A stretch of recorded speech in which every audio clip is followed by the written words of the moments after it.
Tuesday, September 17th, 2019, and this is Bottoms of the Barrel at Shakers on Clark, everybody. Yes! 3160 North Clark. We're just half a block south of Belmont. I always have to give out the date because in like modern times with the news, it's like you have no clue what's going to happen. I don't know. I did call my father today and he's like, hi, how are you? And I'm like, I'm good, I'm tired, I'm at work, how are you? He's like, I'm retired, I'm tired, I'm good. Are we at war yet? Yeah. No one laughs at that. It's too close, it's too soon. It's too soon. I did a radio show before coming here that was talking about the news and apparently some trial, and I'm like, those white people ain't gonna turn on each other anytime soon. I'm not going to get excited. I'm angry. I'm angry. I'm Thomas Bottoms. I know for those people at home listening on the radio, I am actually a Caucasian. I was born in Germany. My father's Dutch. My mother's Swedish. People like to say I'm white on white. We came to the United States where we were greeted by disco and you light up my life. Promptly wanted to head back to Europe, but I stayed. And then that time I've lived in Texas, Ohio, Arizona, Indiana, Colorado, Missouri. I'm now here in Chicago, Illinois. And don't get confused about the times in Antigua, Guatemala, Tokyo, Japan, Vancouver, British Columbia, Canada. I guess we can say I've been around. And while those some places sound like really glamorous, it's like, oh, when I lived in Ohio, I lived in Cleveland, Ohio. All right, I thought it was a nice city. I thought it was really pleasant. I was in the Head Start program. So, yeah, Betsy DeVos, I fully agree with you. Yeah. Do you people know what the Head Start program is? Okay. Then I moved to Window Rock, Arizona, the capital of the Navajo Nation. I lived there for a year. And to just break it down for everybody who's not catching up with the class, I was one of 3 white kids in the elementary school, in case you thought like there was just white people there. They weren't. I did learn I was gay, though, in Window Rock, Arizona, because me and the neighbor boy would go up into the mountains and play the Blue Lagoon. He would take off his shirt and I would just paint on my eyebrows with a Sharpie. See, they're not laughing because they think it's real. It's true. And then we moved to Indianapolis, Indiana, where I lived off Post Road. Anyone from Indianapolis? We have one person, but he knows not to admit it because he drives like a Hoosier. But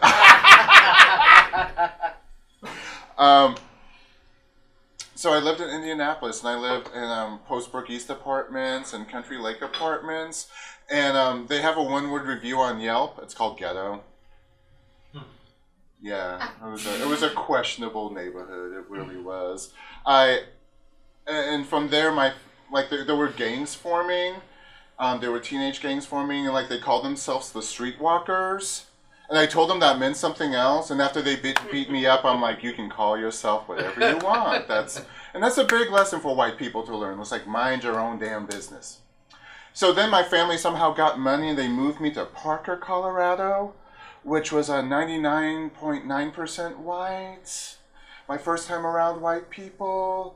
Like, I'm not acting like I'm hard or anything. Like, when I was in Las Vegas, like, there was like, oh, Mariah Carey's performing, Boyz II Men, Maroon 5, Anita Baker. I was like, Anita Baker? I love Anita Baker. I want to go see Anita Baker. Like, I wasn't heavy into rap, but, you know, I knew LL Cool J. I knew Def Jeff, you know, Cool Mo D, How You Like Me Now. And they were so white, I felt I had to wear sunglasses to school. They were so white that Concepcion Trujillo became Connie Trujillo. All right, this isn't working for some reason. Like, you just don't know if I'm monologuing. Okay. Like, Parker was so bad. Like, it's 4% in, like, suicides. And I don't condone what those kids in Columbine did, but oh, I get it. Like, I actually transferred my senior year of high school, and they were like, oh, if you transfer, you'll miss at the reunions. And I said, not if I keep practicing with my rifle. Too soon, too early. All right. Now, you see these lovely displays before you. I am promoting FemForce Comics, AC Comics, Americomics, for those of you who don't know. As you can tell, FemForce, in their first debut, shows a busty Nazi wielding a whip, accosted by equal busty but less attired superheroines. And someone asked me, how do you know they are the superheroines? I said, because unlike a sitting president, I know the Nazis are the bad guys. It does look like Kellyanne Conway. She got good hair. She got good hair. She's got boobs. She got boobs. So yeah, FemForce is actually coming out with a color issue in December, issue 188, $5.95. Go ahead and get FemForce, independently published, all-female superhero team, representing the average woman, one would say. No, you don't care. All right. What's scary is that because I'm gay, I don't really pick up on the TNA aspects at all. Like, my parents couldn't afford conversion therapy, so they let me watch Skidamax. I watched those things for the plot. Like, I thought that woman would find true love, and they just lived in a world where people didn't wear clothes. I didn't know. You kids have it so much easier today. Like, you know, it's not pornography, it's HBO. So we're going to go ahead and bring up our first comedian. I performed with her before. She's been on my radio show, Bottoms of the Barrel, on Q4 Radio, AM 1680, Q4.org. She's been a fabulous guest. Give a round of applause for Sophia Smarendescu.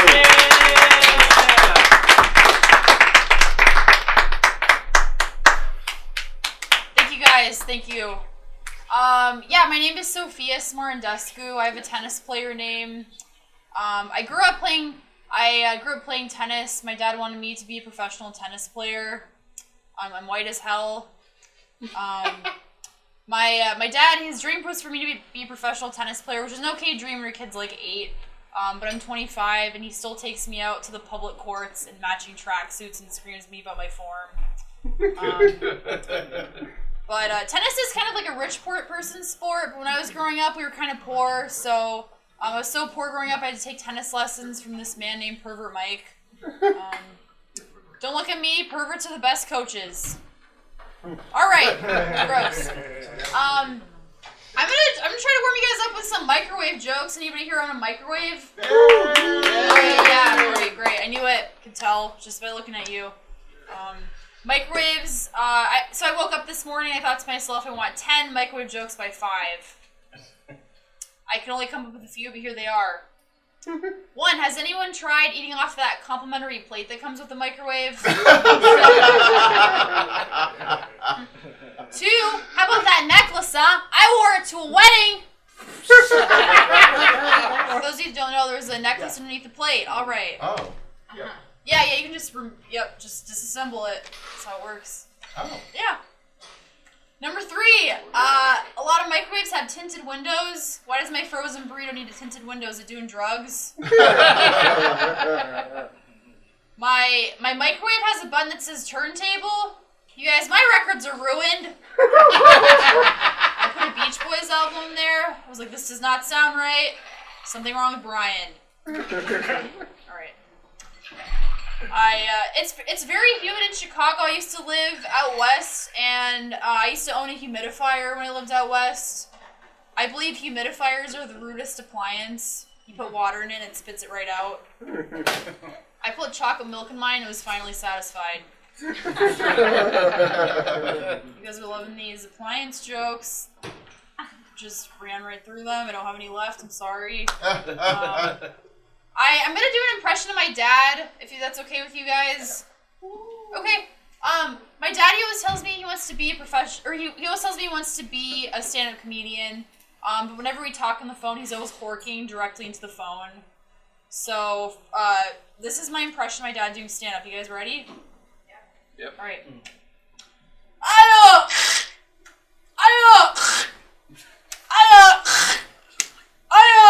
I want to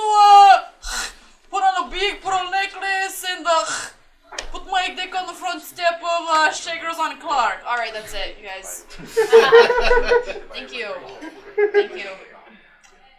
My parents were raised in communism. Thank you. Yeah. The first time I said that on stage, this guy with dreads started cheering. He was like, "Woo!" I was like, "Settle down." They didn't like pick it up in college. Because there's two kinds of communism, you guys. There's college communism that you get from reading books, and then there's real communism where they burn your books. But I love that creepy, low pitched laugh. I live for that. Who was doing it? All right. Anyway, yeah, my dad was raised in communism, and one of the reasons you can tell is that anytime he wants to say something racist, he's always turning up the volume on the stereo so the government doesn't hear. It's pretty weird hearing that Argentinians are bloody liars to the beat of my hips don't lie. So fake stereotypes was not racist. All right. The other reason you can tell my dad was raised in communism is when I was he uses the word poison an unusual amount in conversation. And when I was a kid, he took me to Disney World, and as soon as we stepped into Disney World, he turned to me and was like, "We have to leave. I've been poisoned." It's like, you just admit you hate it here. You don't have to say that. Using poison as an excuse to get out of something is the Iron Curtain edition of The Dog Ate My Homework. Yeah, a lot of my friends think my parents are crazy, but it makes sense. Like, my dad's family was exiled, you know. Someone who's exiled is never going to use the phrase, "I'm not mad, I'm just disappointed." Instead, they're just like, "When I die, then you'll know!"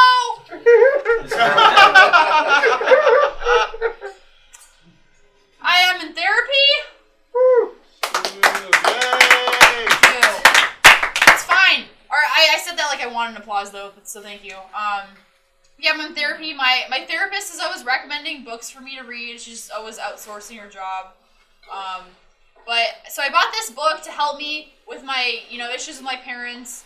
And I totally forgot about it, and then I called Amazon because I forgot about this charge. And I'm on hold with the Amazon customer service person about this special book I bought. And the Amazon customer service guy was just like, "Oh yes, you bought Longing for Daddy." I was like, "Okay, alright, bye. Okay, great." That's a very underdeveloped joke. Just wanted to slip in. It's not ready. Alright, let's move along. I recently moved here from Montana. There's a lot of Mormons in Montana. Yeah, thank you. Are you from there? Former Mormons. Oh, alright, cool, sweet. And so I heard that Mormons, they all believe they all get their own special heaven that's full of their extended family. It's like, that's not heaven, that's Thanksgiving. And I do not want to go. But I used to live by this really exclusive vacation spot called the Yellowstone Club. And to join the club, you have to pay $300,000 just to prove that you have the money. That's outrageous, right? Alright, I just wanted you guys to agree with me. But no, so to join the club you have to pay $300,000, and I also wish we had like equivalent vacation spots for us poor people, right? Like if you want to go on vacation to Branson, you just submit a video of you getting in a fist fight with your mom. Big Lots. The only rule in my super exclusive vacation spot for poor people is that you have to wear a Tasmanian Devil t-shirt in the pool. It's okay, we can laugh. I can laugh at poor people because I grew up poor, as we talked about. All right, moving along. I was recently traveling. Thank you. Thank you very much. I was recently traveling. I was in Germany last year. I was staying with a racist Airbnb host. I would not recommend staying with a racist person you're not related to. But I was staying with this Airbnb host, and this guy, he opened the door. I was in Germany. He opened the door, and the first thing he said was, "Good evening, where did you come from?" It's like, "I just came from Berlin." He was like, "Berlin? Romanians are ruining Berlin." I was like, "Hey, wait a second, I'm Romanian."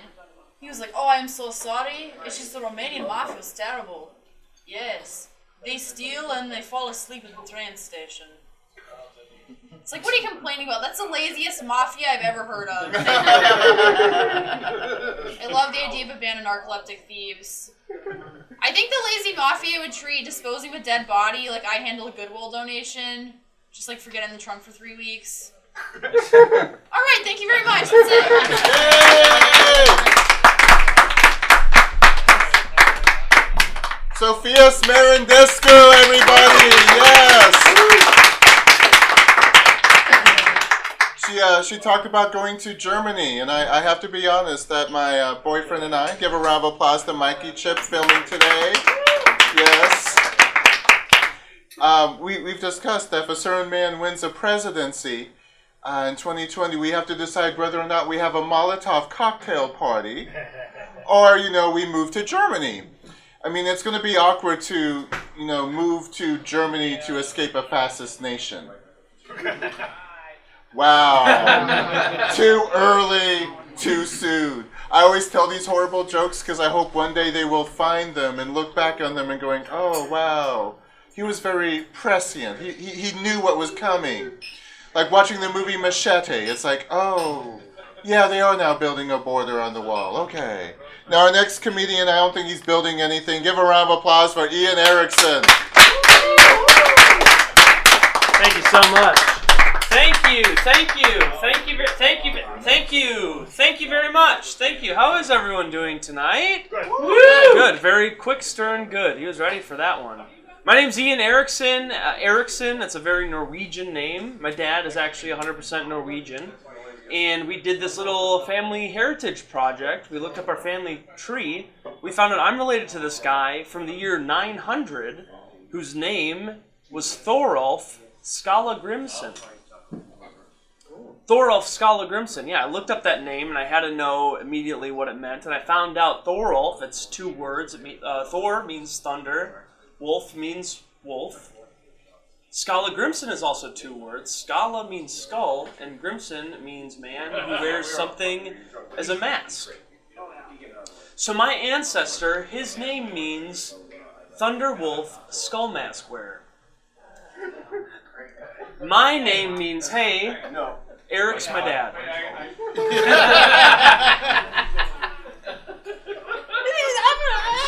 I gotta go politics with this next joke. I gotta get into it. Is anyone tired of this yet? Have you heard about this? Have you heard about this in the news recently? They got politics going on. Yes. It's kind of crazy. Politics, that is. It's kind of crazy today. You look out, you read news about politics. It's kind of a cuckoo nutso out there, and it wasn't always like that. It actually was kind of very civil, and it was actually a little bit different back in the day. Because back in the day, politics, it was a little different. We actually used to listen to our politicians and laugh at our comedians, right? A little bit different back then. Because now, in 2019, with politics, I sit alone at lunch every day. That's different. That's different. And here's something else. I was kind of... First of all, I don't know if you'll ever hear this, but for me, comedy is kind of like therapy. You maybe wouldn't hear this before, but comedy, it's kind of like therapy, but also I kind of think of myself as a modern philosopher. My thoughts are kind of crazy and insane, and they're very special to me and everyone I decide to tell them to. And now, this is something I thought of that's actually very smart, and try to keep up. It's kind of funny that back in the day, we had kings. And back in the day, kings used to live in castles. And now today, our kings live in fear of being cancelled.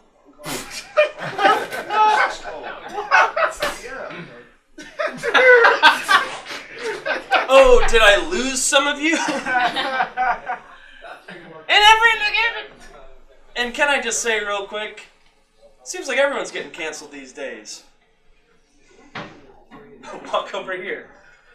It seems like everyone's kind of getting. It's like it's like you really can't even say anything these days without getting shot in the head.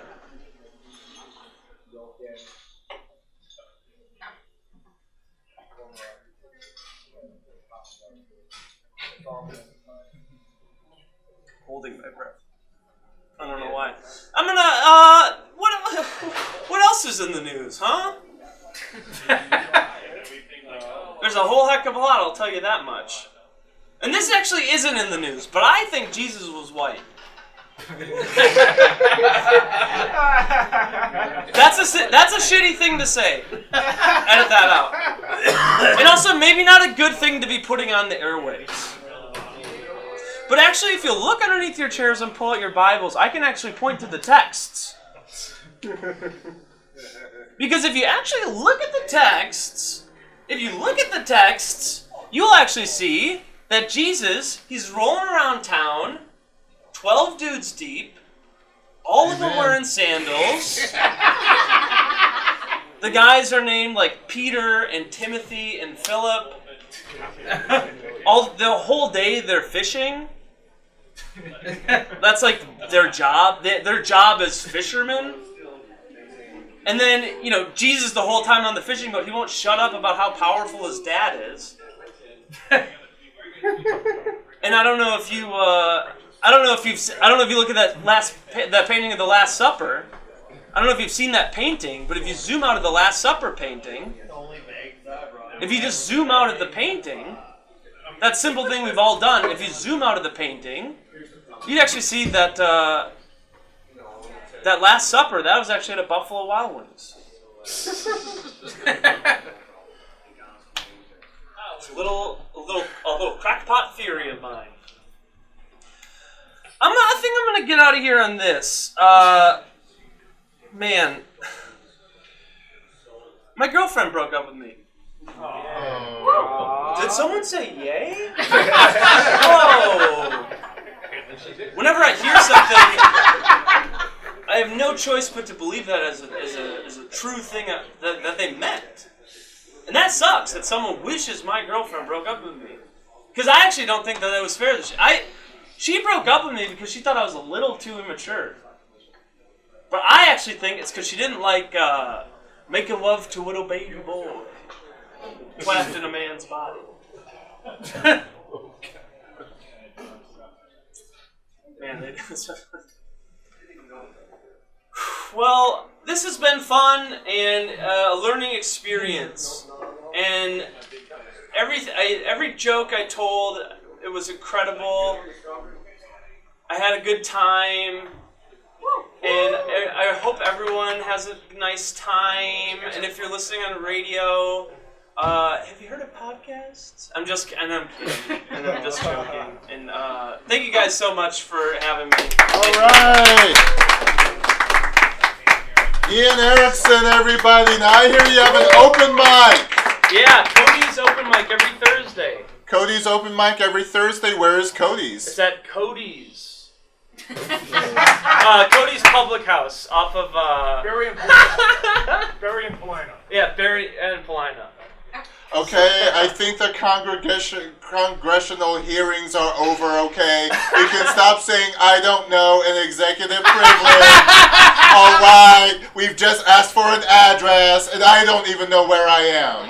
That's fair. I don't know the address. I was told to comment about the news, and after 3 shots of vodka, I'm like, I stopped paying attention to the news when I think some people may look better with a, gashing head wound. And then I stopped paying attention to the news when I'm like, they have houses you can set on fire. You really can. I'm not saying that should happen. I don't. But Moscow Mitch, as a turtle, he should already have his shell someplace else. I'm just saying.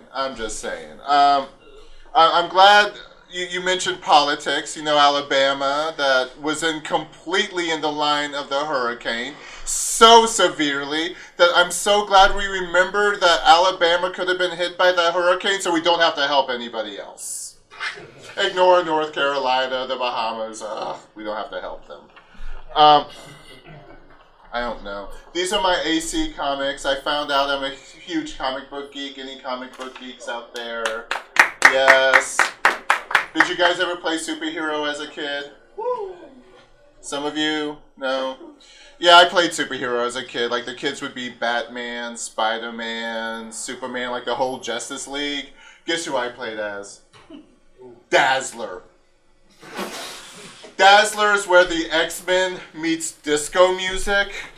She wore a shiny silver costume, blue eyeshadow, and wore roller skates.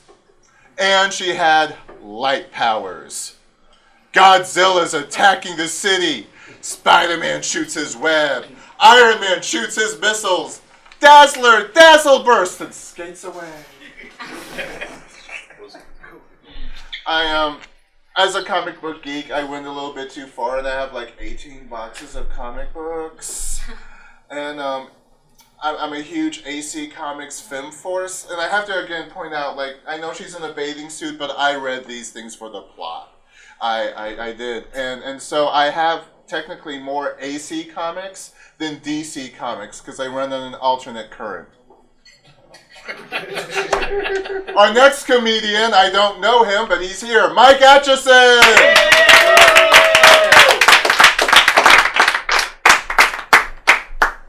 Fist bump. Cheers. Oh, that's the best intro I ever got. I don't know him, but he's present. All right. What's up, guys? How you doing? Right. Cool. This is new for me. I got to project. All right. This is fun. You guys work? You guys work? You working? You work? What you do? What's up? Uber. Here? Uber. Oh, Uber. All right. Oh, you got a cool accent, man. Dang. Where you from? Romania. Romania. Dang. All right. She's from Look at me bringing people together. Get over the 2 Romanians in the audience, guys. I bring communities back together. Thank you. Thank you. Are you from Romania too? Where are you from? Chicago. All right. Chicago, Romania. What app did y'all meet? Jesus, this is Bumble. Oh, God. She found herself a nice Romanian prince. All right, that's dope. It's amazing. Well, I came from work today. I'm mad tired. I'm a server. Make some noise. I work in the food industry. Make some noise. Really? 2 comedians. All right, that's new. Yeah, I'm a server. I work at a very prestige restaurant. 5-star quality. You probably heard of it. This little place called the OG. That's a cool way to say Olive Garden. Yes, I'm a server at the Olive Garden. And at the Olive Garden, we have a lot of awkward moments. I had an awkward moment last week. I was taking care of a white family, right? And they just got done with their dinner. So, as a server, I got to ask that question. Hey, guys, you want some dessert? And, of course, a little white kid raised his hand, right? He says, ooh, I want a dessert. I'm like, cool, my man. What can I get you? He said, I want a brownie. Hey, you're brown. Is it okay if I call you Brownie? And as you can imagine, the parents were terrified. They were like, we don't know where you got this from.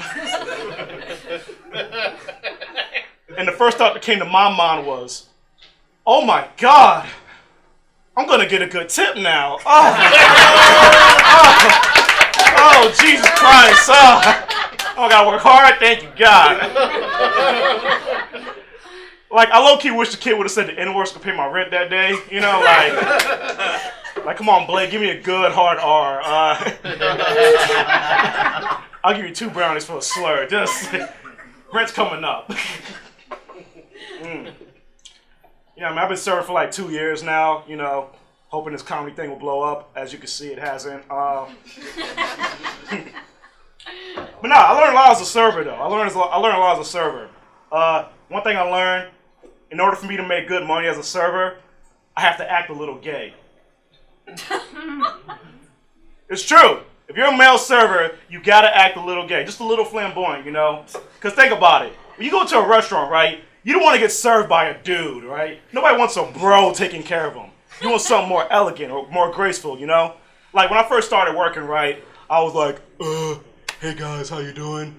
My name is Mike, and I'll be serving you or whatever. Now I'm more like, hello! My name is Michael, and I'll be taking care of you today. Would you guys like a wine sample? We have a Moscato, and it's sweet, just like me. And I get tipped 100% every time. smoke, Romania? You what? You smoke? Of course you. Yeah! That mustache gave it away, bro. That's dope, man. That's dope. We gotta smoke after. I smoke a little bit too much, man. You guys ever try to go to work high but you underestimate the weed? Just Peter in the back? Yeah, like, yeah, bro. That's scary. He's a doctor, you know. No, I'm playing. He's not. Yeah, man. I used to go to work high a lot. It was a bad idea. I used to work at a place where you don't want to go to work high. I used to work at Chipotle Mexican Grill. And the problem was, right, that I got so high, I started rolling my burritos the same way I roll my blunts. Which is funny to y'all, but the customers not so much. They be like, hey, yo, my man, you gonna eat my burrito or what? And I'm like, nah, bro.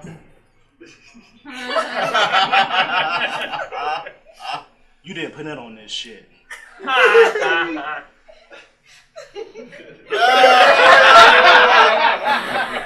Take your leeching ass to Taco Bell. Yeah.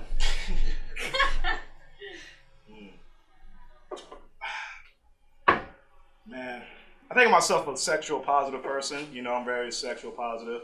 Make some noise if you're a freak in the house. All right, you Christians. Okay. Way to be born.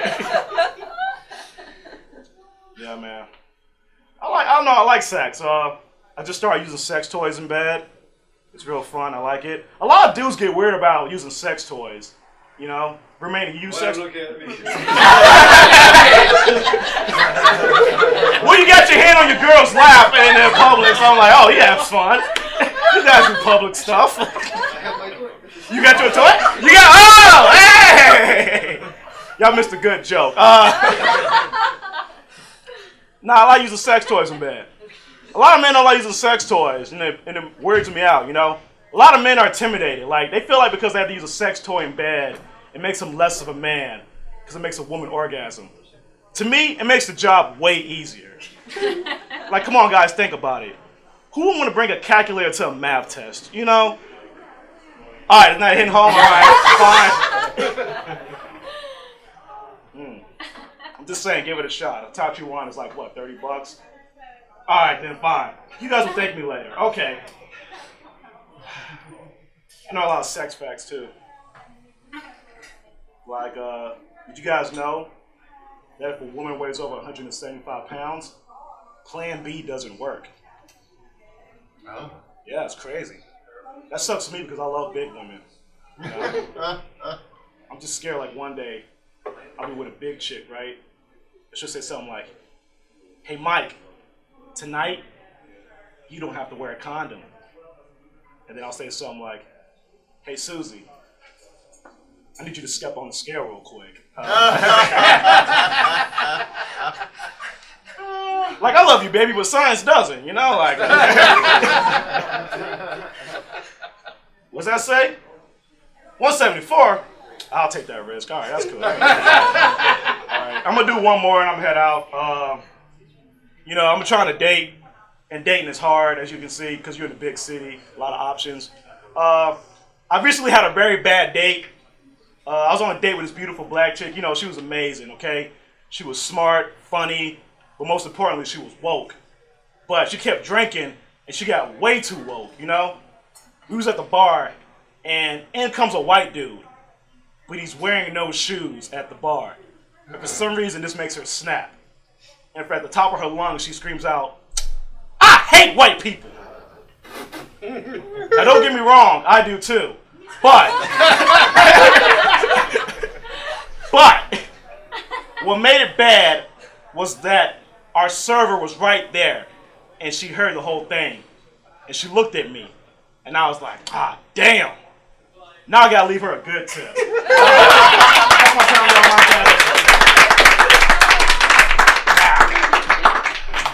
Mike Atcherson, everybody. Give him a round of applause. See, my younger brother used to live with me rent-free, and then his girlfriend started spending the night. So I had to tell him, you know, I don't walk in on anything. Like, I had to break that rule. Like, I will text when I'm coming home. I do not walk in on anything a bouncing. So my question is for Mike Atcherson, like I had to explain to her, If plan B didn't work, do you go back to plan A and I push you down the stairs? I am still not an uncle. All right, our next comedian, he doesn't believe in God, and he doesn't believe in wearing anything other than black. Give a round of applause for Jeff Hawks. All right, let's give it up for our host, Thomas. Wow, it's weird to do this without a microphone because, like, this is the second time I've had a microphone this close to my crotch before. Get your mind out of the gutter. Last time it wasn't anything sexual; it was a testimony. But you know, it had to testify because that priest did promise me I'd go to heaven. Politics, though, man. World's getting crazy. Country's getting crazy. I actually wanted to get better just because of my friend Thomas. Seriously, it's driving him insane. I want the country to get better because of my friend. Because he's gotten to the point where he's drinking. I mean, he's drinking mixed drinks with vodka, but it's mixed with more vodka. But,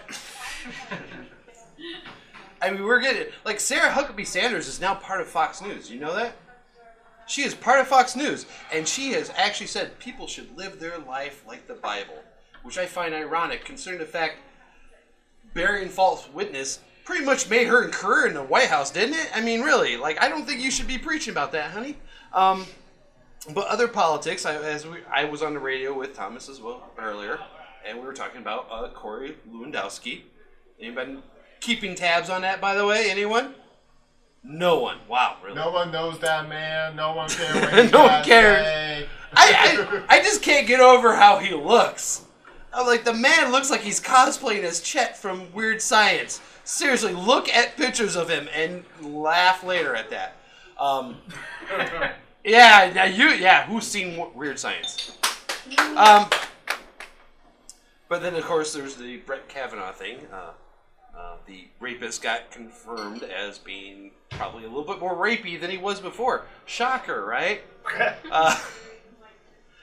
I actually want that to go to trial because Trump even said, like, it's libel, they should go to trial. I want it to go to trial, but for different reasons.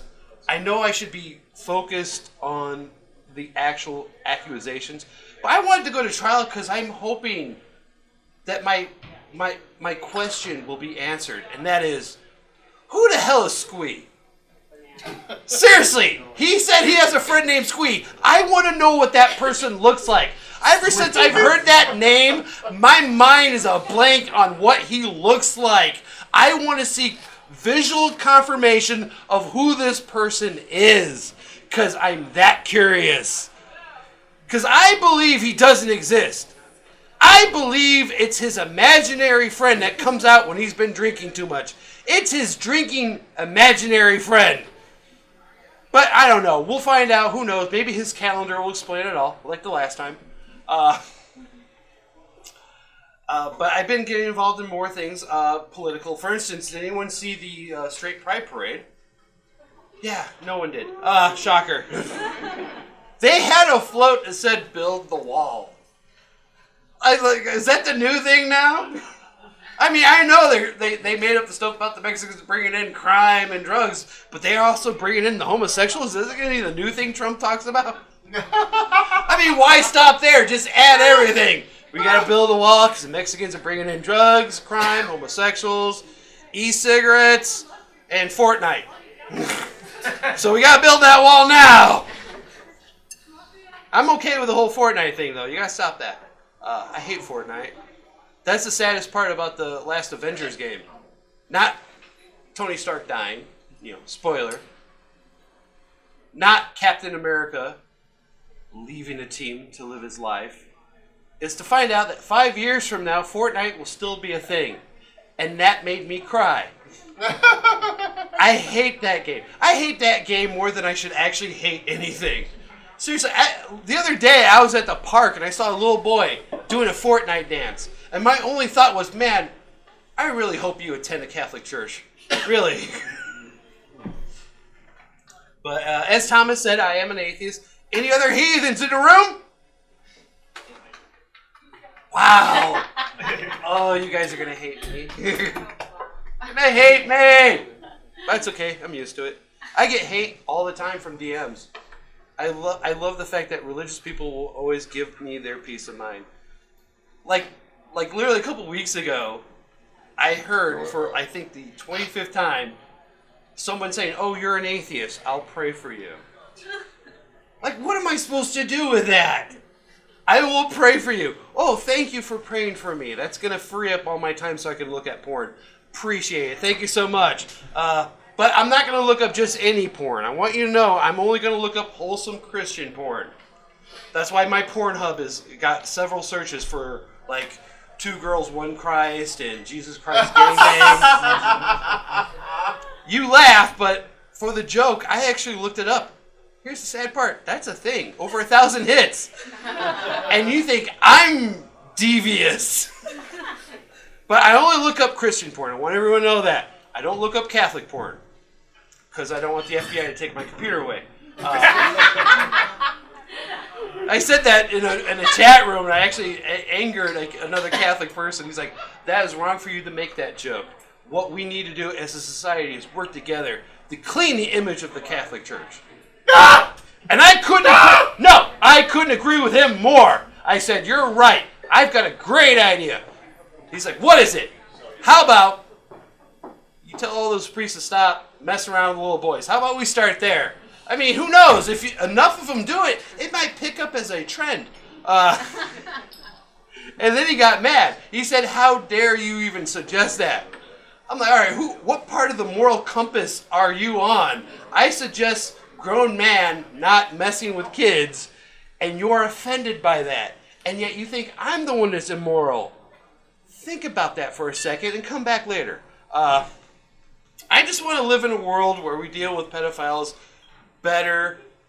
How basically Subway deals with that better than the Catholic Church. Think about it. They had a guy, spokesmodel for Subway, and they found out he had a lot of kiddie pedophilia on his computer. So you know what Subway, the chain restaurant, did? Well, obviously they paid off all of his witnesses and all the kids and moved around. No, they kicked him out. That's what they did. They kicked him out. Kids are safer at Subway than they are at the Catholic Church. That's true. I've got a little nephew. I tell him all the time, if you're ever in danger in Chicago, run to your nearest Subway. Where a foot long means something completely different there. And again, people get mad. They're like, "You're giving a wrong image, the wrong message to your nephew." Well, half the time when he's running from danger, it's going to be from the Catholic Church. So I'm giving him good advice. Don't get mad at me. Fix your problems. How much time I got? Oh, I let you. Oh, you just let me run. I let you. I love this, You're man. supposed to be done. I'm going to end on this. I'm going to end on one more comment I got. I get them a lot. It helps with comedy, by the way. Religion does help with comedy. The weirdest comment I ever got, and I will say it verbatim. Someone wrote me this, just for finding out I'm an atheist, by the way. They said, "One day, you're going to die and go to hell and get violently ass-raped by the devil himself." So I want to really focus on that comment.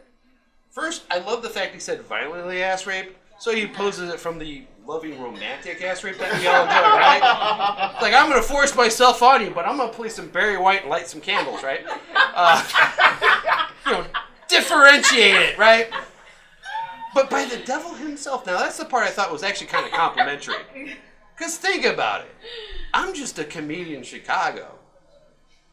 The devil, in case some of you don't know, he's supposed to be the head guy down there. So you're telling me he's going to take time out of his busy schedule to take care of me? Is that what's going to happen when I die and if I go to hell? Is the devil going to be like, "All right, Susan"? By the way, the devil does have a secretary named Susan. It's in the Bible. You should read it. Anyway, Susan, hold all my calls, move all my appointments for tomorrow. Because that comedian from Chicago is here. And I got to take care of him personally. So, take care of that. But that's all the time I have. Thank you so much. You guys have been a wonderful audience. Jeff Hawks, everybody. I've taken a many road trips, and I was forced to listen to the Christian rock station, which made me want to do my own Christian rock dance song called "Let Me Kneel Before Him." We have visual confirmation, by the way. That's Squee. His real name is Chris Garrett. He's a living human being. That is Squee. I'm scared. Mike Atcherson, you talked about sex education. I used to work at Batteries Not Included in Boys Town. I wasn't a retail clerk. I was an underpaid sex therapist. Because if people were doing it right, there'd be no Lifetime on Oprah. And I could upsell lube. Okay? But like we sold toys that were like called the horror toys. Like there was the Great American Challenge that was about this thick.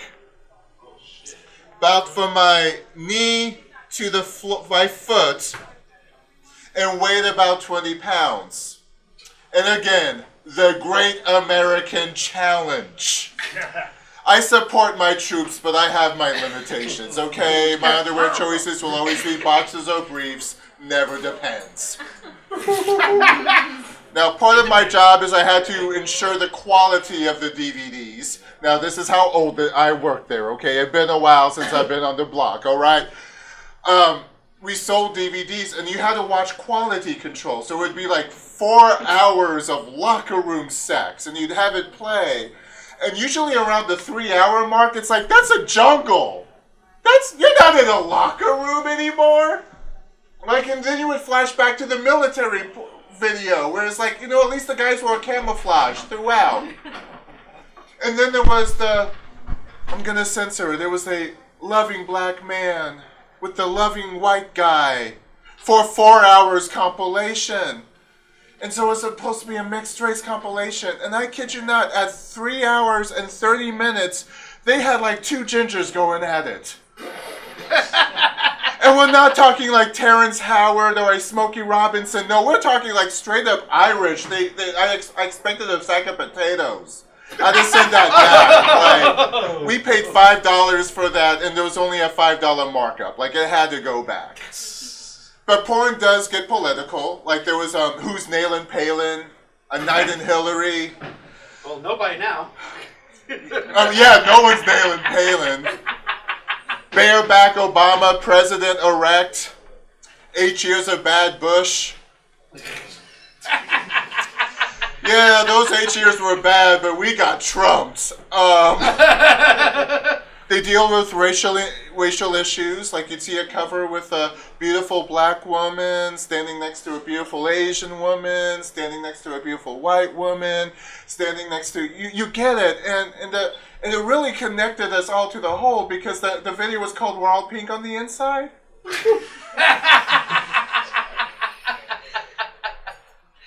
And as someone who worked in this sex shop, you had to upsell these things.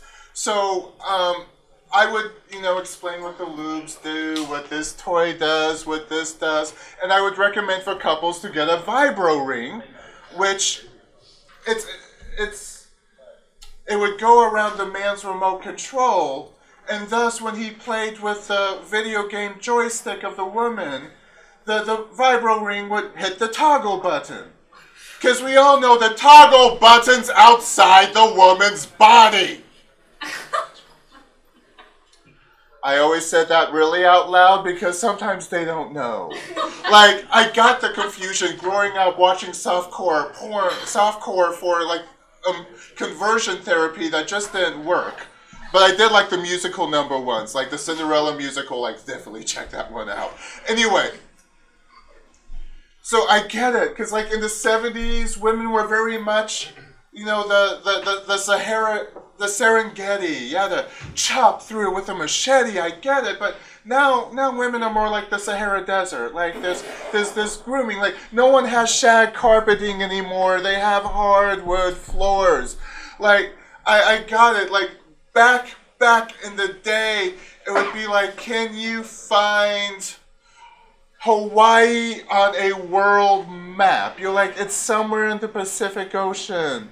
But now it's trying to find the United States with the United States map. It's like, it's right there. Like, how do you miss it? And I'm a gay man. Why do I know where it is? Now our next comedian starts an open mic in an hour. It's at Cheesy's. Talk to him if you want to check it out. Give a round of applause for the incomparable Juan Chavez.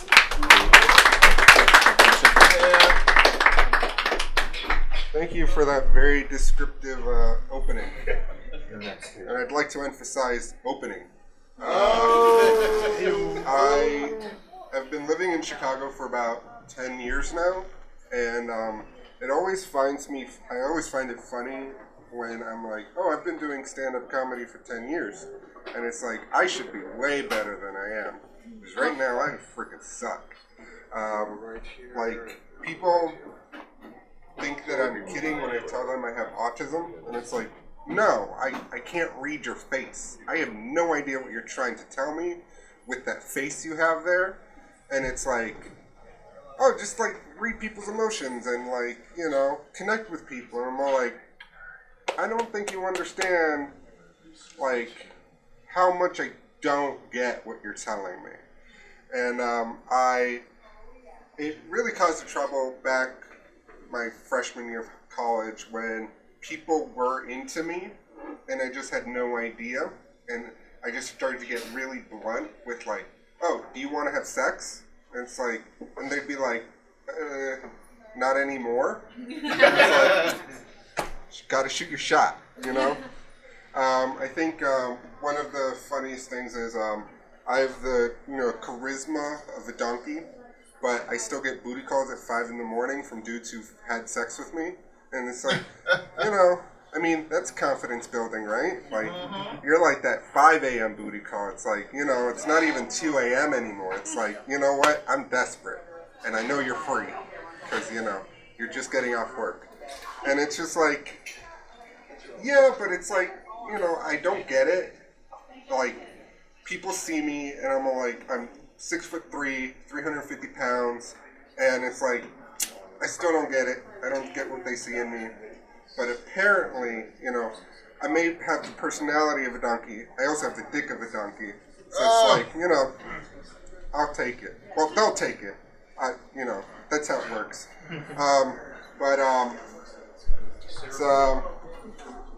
I think people don't understand how many red flags I try to put up. It's like, I'm a hoarder. These pants only have 3 belt loops. The rest are just like, little flimsy things. It's like, I don't have functioning pants. I don't see what you're seeing in this. It's like, yeah, I have a 9-inch dick, but it's like, sometimes that's not worth it. It's like, I do part-time porn. It's really just like, something to get my escorting business off the ground. And it's just like, people don't appreciate that sex, when you're working for it, isn't fun anymore. It's like, oh, I love painting, I love being an artist, and the second you get a job doing it, it's like, ugh, this again? It's like, I get to set, and I'm like, ugh, this again? And it's just like, dude, you're having sex with like really hot guys, and you're like, hooking up with people, and people are hitting you up at 5 a.m. Dudes you shouldn't be able to be hooking up with. And it's like, yeah, but like, I gotta do it. It's like, you go through the motions, and it's like, oh, okay, let's get it done. Because I haven't come from, sex in a good year. At this point, it's just masturbating and nipple play. And it's just like, totally desensitized of like, yeah, I've had sex with 5,000 men in my life. So what? It's like the things that would be sexually crazy for people to hear about. It's like, yeah, I did it. Yeah, sure. 10-person orgy. Yeah.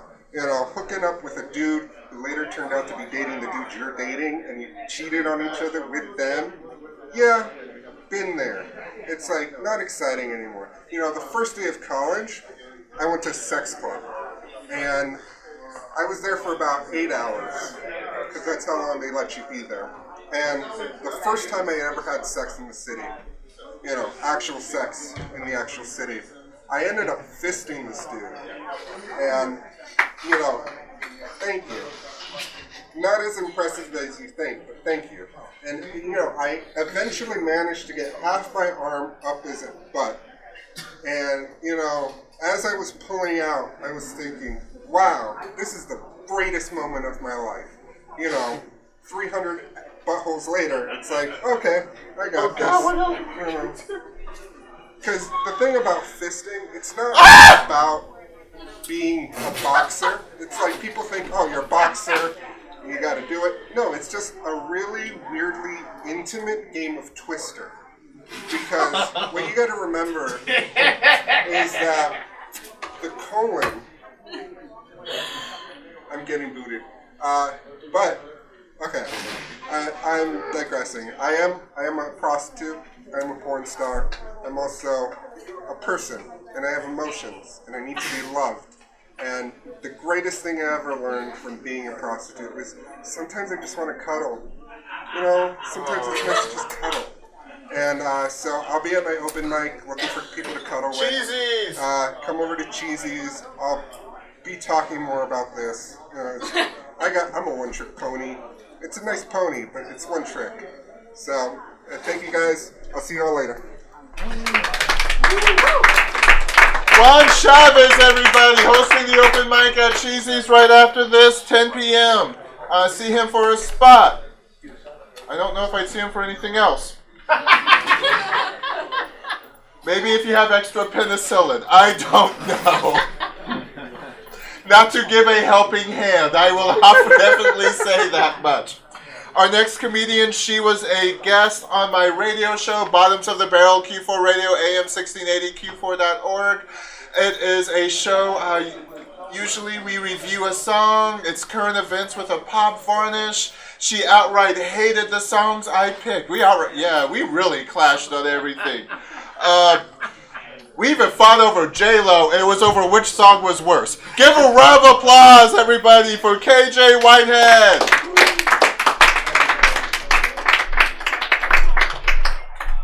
Hello, everyone. Thank you for staying, and thank you for watching, and thank you for listening. I wanted to make sure everyone was acknowledged. My name is KJ Whitehead, and this week I've come across my 6-year anniversary of doing stand-up comedy. Very happy about that. Very happy. I also announced online that I actually made a public post that I will no longer do shows where I'm the only person of color in the lineup. I will never do that again. So as you can imagine, booking shows is a lot more difficult now. As Chicago comedy shows are very white, is what I'm saying. So I do want to share with you all that I recently, well, not so recent, but a while back, I went to an event called WakandaCon. So it's a very lovely event. It's like Comic-Con, but it's also like, it's for black folks, and it's inspired by Black Panther and Afrofuturism. I feel comfortable saying that in front of most of my audiences, which happen to be diverse audiences of white millennials. So, yeah, but I will say that WakandaCon was awesome. And one of the panels was called Queerconda. And Queerconda centers around the black and trans community within the black community. And I learned somewhat of a startling fact. I'll ask this question. Does anyone know the average life expectancy of a black transgender woman? No. No. Anyone? 20 what? Okay. I was going, alright, 20 something. I mean, what? Anyway, it is 33. It was 35. It is now 33. I'm 27. By that statistic, I'm supposed to live only for the next 6 years. As hurtful and as depressing as that is, all I have to say is, well, screw you, student loans. I won't be alive to pay you. I mean, I will die before my dreams come true, but I will die beautiful.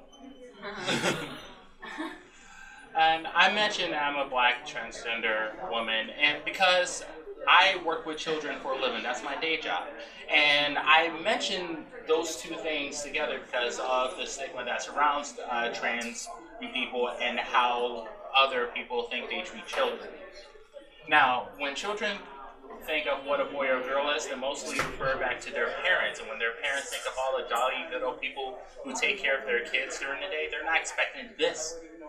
So their parents look at me, get all sketchy and stuff. I'm like, sure. Be nervous about leaving your small child with a black transgender woman, but you're still taking them to the Catholic church, so best of luck. Yeah.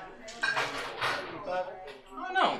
Being black and being transgender, I did come across obstacles even within work outside of just being with parents. Like, an example, I had lunch with a kindergartner, which given any other occupation, you should definitely call the police.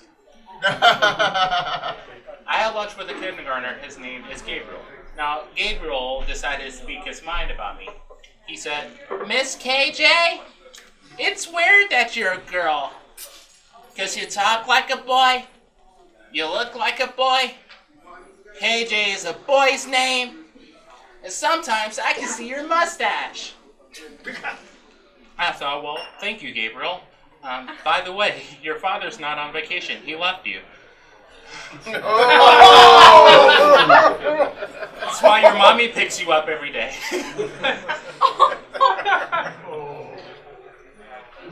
Other than that, some of the pushback I've gotten, not just from the parents, but not just from the kids, but also some of my coworkers who work for the same child care vendor that I work for. Mostly among women who they refuse to use my pronouns. Because they said that, and it's the belief among a lot of cisgender women that trans women are not real women. That's what I hear a lot, that trans women are not real women. The biggest reason I hear that is because cis women say that they're not because they still have penises. Some of them still have penises. Now, personally, I would like to think of my penis as a built-in strap-on. I don't know how y'all feel about that, but I feel great. Makes me feel a whole lot better about myself. A lot of people don't know how to respond to black transgender folks or black transgender women in general, and you know it's hard to think that we're people when you've never seen people like me. But I am a person. I am a human being. I have feelings. I work. I pay bills. I have people that I take care of. I do all those things. Then again, at the same time, I did eat cat food once, and I thought, okay. That was basically what I thought. It was actually kind of good. It kind of reminded me of my Lord in that it was okay at first, but the aftertaste was unsettling. What I'll leave you all is a story of an encounter I had on the street. And it was the gentleman who saw me. He looked disgusted, and he wanted to get my attention and wanted to tell me what he was thinking. Of course, for my safety, I walk away. But he comes up to me. He runs up to me. He tries to tell me what he thinks, and he says, "Hey, man, I just wanted to say, your daddy don't even love you." And I thought, well, I guess you're my daddy now. And yes, I have been a very bad girl. Good night, everyone.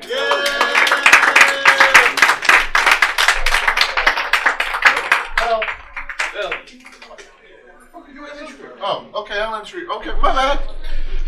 Yay! KJ Whitehead! And you have a show coming up at the Playhouse Theater, the Outside Amy Schumer? Playground Theater, Outside Amy Schumer, the feminist comedy show featuring feminist stand-up comedians other than Amy Schumer because people still think she's the only one for some reason. $10, 10 p.m., September 24th. At the Playground Theater down the street. We're going to bring up our next comedian. He is a current fixture of my Bottoms of the Barrel radio show. We view him as my Charo for my Love Boat. Give a round of applause for Phil Burns. Yay, Phil! I'm still not giving you a hoochie gooch. Oh, God. I work out of it 5 days a week. As you can no doubt tell, I started 2 years ago. This is the before effect. This is the now effect. They actually, where I work out as a Planet Fitness, they actually have I work out with the ellipticals. And they actually have an elliptical reserved for me. And the reason why is that I accidentally got on one that was in front of the MSNBC station. Oh no. And Trump was giving a speech. People were getting offended because every other word out of my mouth was an F-bomb. Shut up. And then today it was Kavanaugh. Again, you pervert. And it's just, they got to keep me away from these TVs. They put me in front of Friends one day, which was even worse, because I hated Friends. Amen. Well, yeah. So now I just kind of fixate on FS1, Sports Channel. But then again, the Sports Channel is right next to Fox News. Can't win for losing. Jeff, you were talking about Lewandowski looking like Jet from Weird Science. Was that before or after she turned him into that toad? Both. Okay. I can kind of picture him at the hearings. Wait. Thoop, grabbing a flag. Yeah. I was watching a little bit of the hearings today. This guy Lewandowski. Yeah. Again, they didn't reserve my elliptical. I got stuck in front of a news channel, and they were having the hearings. And I'm watching this, and I'm thinking to myself. And then I was saying to myself, wait, you know what? I think Trumpet is a puppet master. Kind of like Jeff Dunham with Ahmed. You know who Jeff Dunham is? Yes. Okay, you know who Ahmed is. And because of everything that was coming out of Lewandowski and other hearings, I have no comments. If that's what it says, and then they showed a tweet from Trump at the beginning of the hearing saying, yeah, he's saying exactly what I asked him to say. What? Isn't that obstruction of justice? Isn't it witness tampering? My God, come on! It's just amazing how he can do this. I guess nobody's been using this for any sexual puppet works. I'm not either. So, what was I going to talk about? Oh, I was on Windy City Live yesterday. Not on the show itself. I was an audience member. Thank you. I was an audience member. And they have a segment called Pillow Talk. Oh. Yes. And the question was... Shut up, Jeff. The question was... They had someone wrote in talking about being on a dating site, going through, looking for a match, and they find their boss. A woman finds her boss on this dating site. Oh. What does she do? Does she confront him? Does she like him? Does she block him? And I kind of blurted out, what if he's married? They used it on the show. And it's like, wait, what if he is married? And he's on it. And I'll tell you, the reason I thought about that, years ago at a company I used to work for, whose name I won't mention, but the letters follow T, R, and F. Yeah, T, R, F. One of the directors got nailed in a prostitution ring scam. Ooh. Yeah. And he was soliciting from work on his work laptop, which goes through servers. And they're set up to look for certain words. So what you're trying to say is he's a conservative. Yeah. Okay. Yeah, basically, yeah. He got busted. And this is the director. He's making at least 6 figures. At least. No, he's probably making 6 figures. Now he's making, if he's lucky, 2 figures. Lost his wife, lost his job, definitely. He might be in jail, so he might be getting double digits in inches. Ooh, who knows? But it's just amazing how stupid people can be. I mean, you have this guy in the White House, Donald Trump, and then he tells this guy, Lewandowski, I want you to talk to Jeff. Why didn't Lewandowski just say, dude, I don't work for you. Do it yourself. He doesn't work. He never worked for the White House. He was never an employee of the administration. But Trump wants to ask him to do his dirty work. And he never gave the message to Sessions. And a Senate aide, he told the Senate aide to do. Guess what? Sessions never got any letter, any message, anything, except fired. So that's the best way to get people out of the White House. Promise to give them a message and don't. Anyways, speaking of messages, what the hell is all this stuff? Words. One side. Other side. Sorry. It's Peter Bonello. Yeah. Oh, yeah. He's still sitting down. There you go. Now he's standing up. Shut up, Jeff. Start the applause going. Come on. Come on. Don't spill the popcorn. Peter Bonello. Thank you. How's everybody doing? Good? Yay! Yeah. I threw up in my mouth at work today. Thank you. I worked the sandwich line at Potbelly. Oh.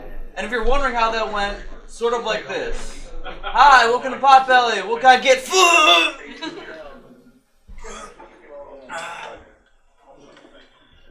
Would you like that wreck on an original bigger flat?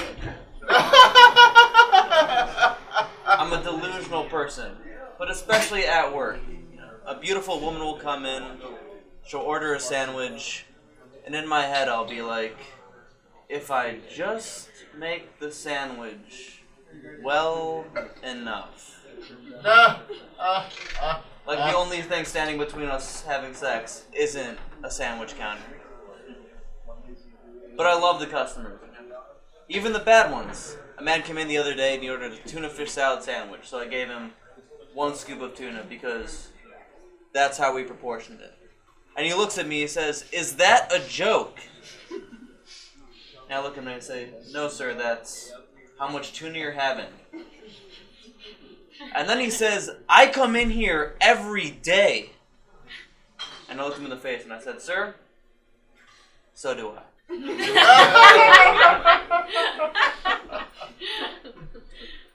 I was traveling this weekend. I'm broke, so I took a megabus.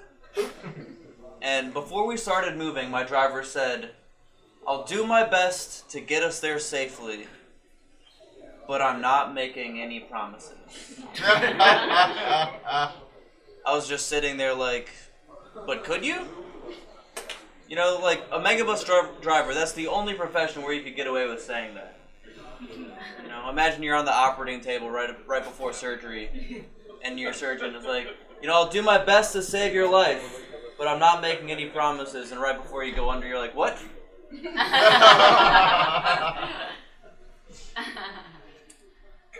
My parents don't believe in religion, so naturally, they sent me to a religious school growing up.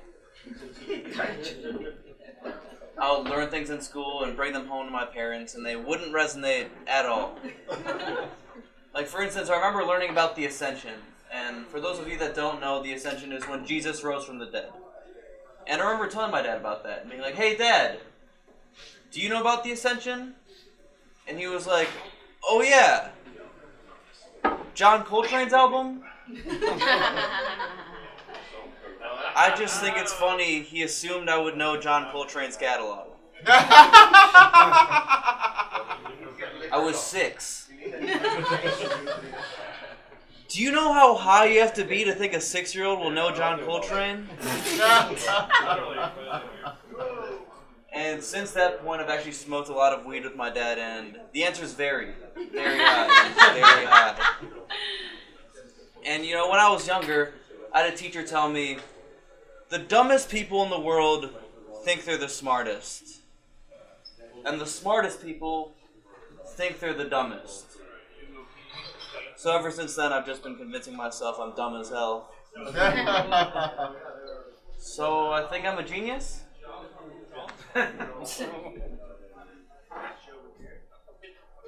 I think people who love sunsets are dumb. Sorry, Mom. But, you know, like, they happen every day. They're really not a unique thing. They're about as unique as poo. You know, taking a poo. It's about as unique.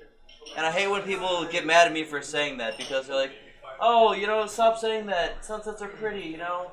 They're colorful.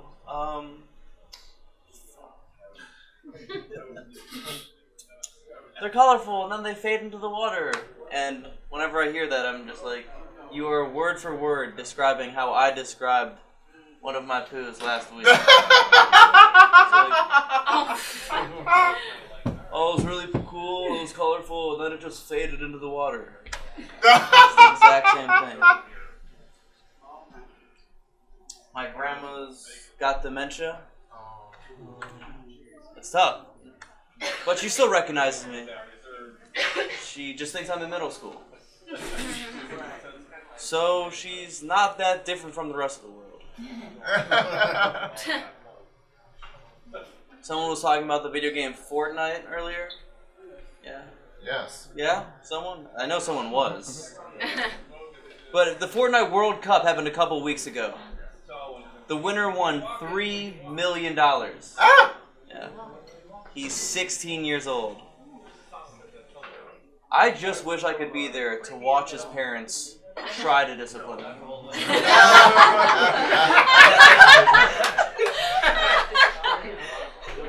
Kyle, you have to finish your homework. No, I don't have to finish anything anymore. Here's 100. Clean my room.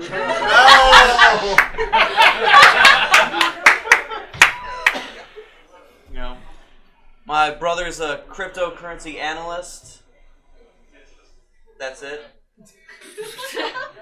And I'm starting to go bald. You know, going bald so far, not a fan. Because my dad's bald, so I just see what I'm about to look like in 10 to 15 days. But it also sucks on another level as well, because my brother's 6'6" with a full head of hair. My parents didn't believe in religion, but I think that's why I don't believe in God. Thank you, I'm Peter Bonello. Yay!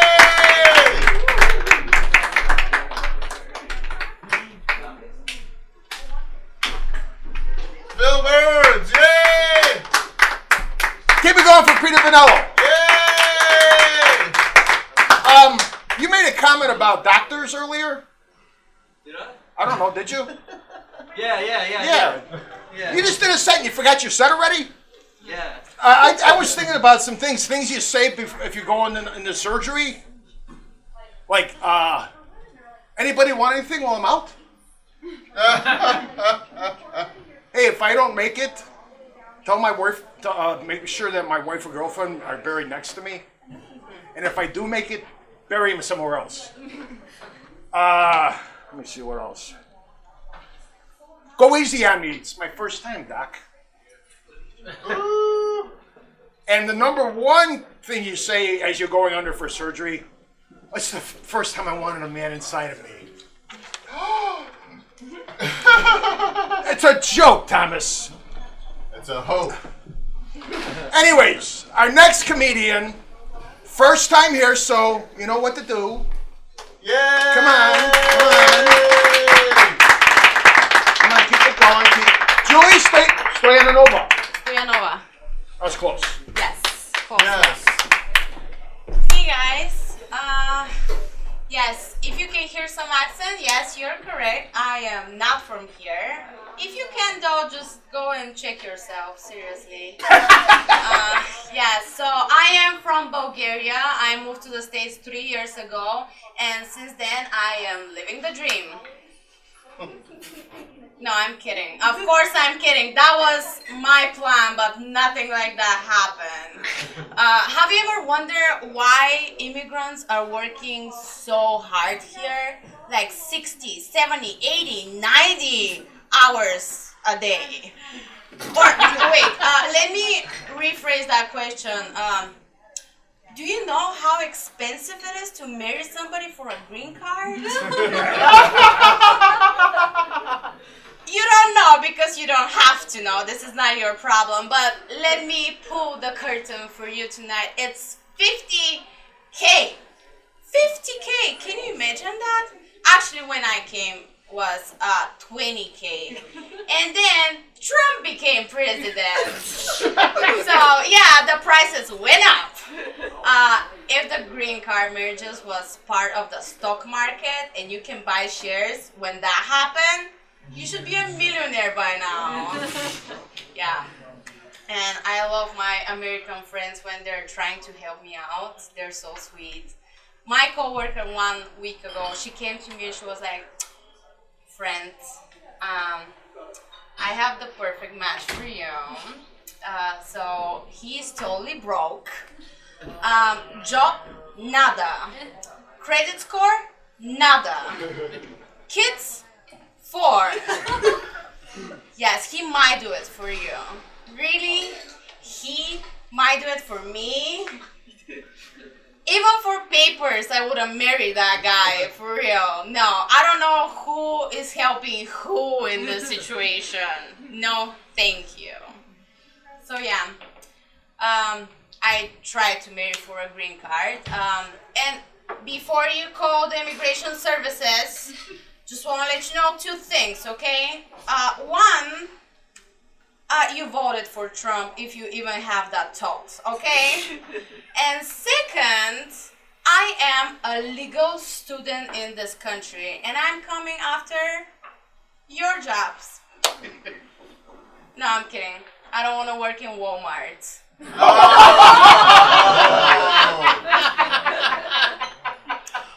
So, and even Alcon Trump knocks on my door and tell me, Julia, we're deporting you today. I'll be like, you're gonna let me fly to Europe for free? Thank you so much, so generous. I will take it. Do you know how many ways there are to come back in this country? Legal and illegal? Well, you don't know, but I know. They're countless. What do you think? All the immigrants, they just fell off the sky? Well, kind of though, because nobody comes on the boat anymore. We're fresh off the plane. So, yeah. How I said, I tried to marry for a green card once. Twice, actually. Let's be real, twice. But the guy I tried to marry, he got a better offer than mine. And yeah, it's marriage for a green card. It's like buying a house. You're just giving your offer and hoping that, yeah, nobody is gonna give you a best one. And the second time, I tried to marry for a woman, and we all know how that goes. We got in a single argument, and everything fell apart. So, you know, women. So, have you? I was thinking one day, why they call it the green card? And then I remember the sentence you guys have here: "The grass is always greener on the other side." And that's how immigrants are seeing America. But do you know why you have the greenest grass? Because you hire immigrants to cut it for you. That's why. Yeah. One of my American friends come to me and he said that he's really disappointed of me. That's how I called them, by the way. American friend 1, American friend 2, they don't have names. So my American friend number 2 came to me and he said that he's really disappointed of me. And I was like, why? What happened? And he told me that we have a conversation. I told him that I am downloading movies illegally. But that's how you do it in Bulgaria, though. You have the pirate website. You're going there, finding the movie, download it, watch it for free. So he accused me that I am stealing from this country. Yeah, really, my American friend number 2, I am stealing from this country. You are the one who is sharing a Netflix and Hulu account with 72 more people. I I am stealing. Think about it like a cultural differences, okay? I have my ways to approach and you have yours. Yes. After all, I'm an immigrant. I'm not paying taxes. Do you think I'm gonna go out and rent a movie from the red box? Get out. Thank you guys, that's my time.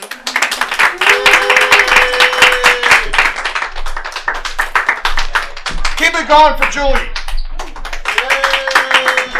What's my name?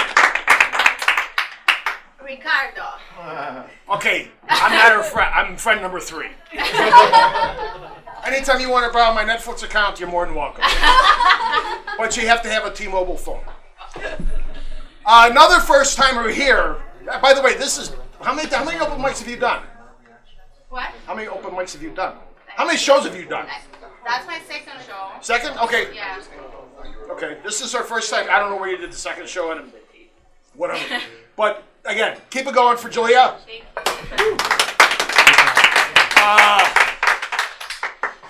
Yeah, I heard that we have skydiving schools here. You don't get a lot of students, but I heard in Europe there are like for every student we have here at a skydiving school, it's 20 in Europe. 20 students to 1 here. So she's right about immigrants falling out of the sky. Not literally falling out of the sky. I mean, if you want to do the 2020 skydive without a parachute, nominate Trump challenge, go right ahead. Yes. You've seen that. You saw that. Yeah. Anyways, another first. This is your first time here? Yep. Okay. Another first timer here. I don't know how many mics he's done or what shows he's done or whatever. Come on. You know the routine. Yes! Oh, yes! Oh! Bring him up! Make it good! Make him come on stage! Come on, not you, him. You're at Dan Docimo. I wanted you to applaud. Oh, I was going. Dan Docimo. I was saying. Did I say that right?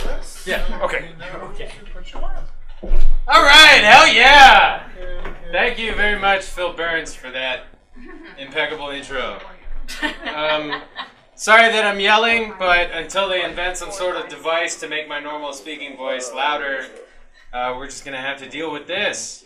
One of my friends is in medical school right now, and he's just gotten to the point where he can specialize, and he's specialized in rare disease, which is a great cause if you're like, I really want to help people, but like, not a lot of them.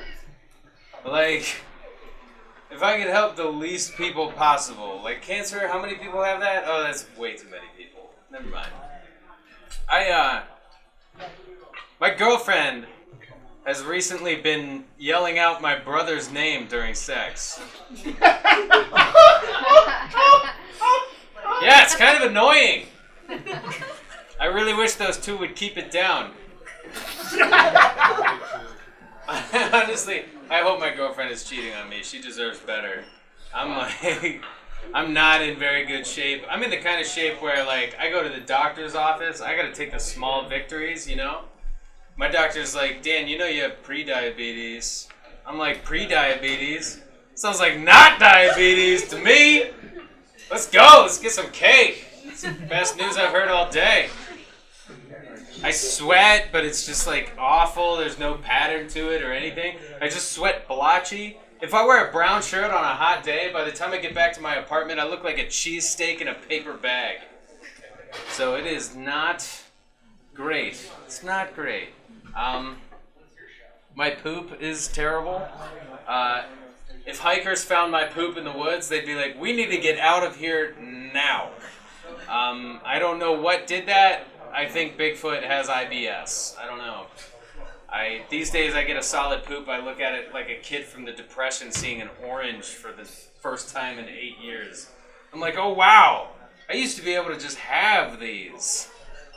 Like, man, I really took that for granted when it was reality. I don't know. I feel kind of bad for my girlfriend because she's in like amazing shape. And I look like I have sauce on my shirt even when I don't. I look like there should be sauce on my shirt. And I'm not really sure what to do about that. let's see. Not the first girl I've dated. I've dated a few people. Sometimes I find myself wishing that I could like combine traits from people I've dated, you know?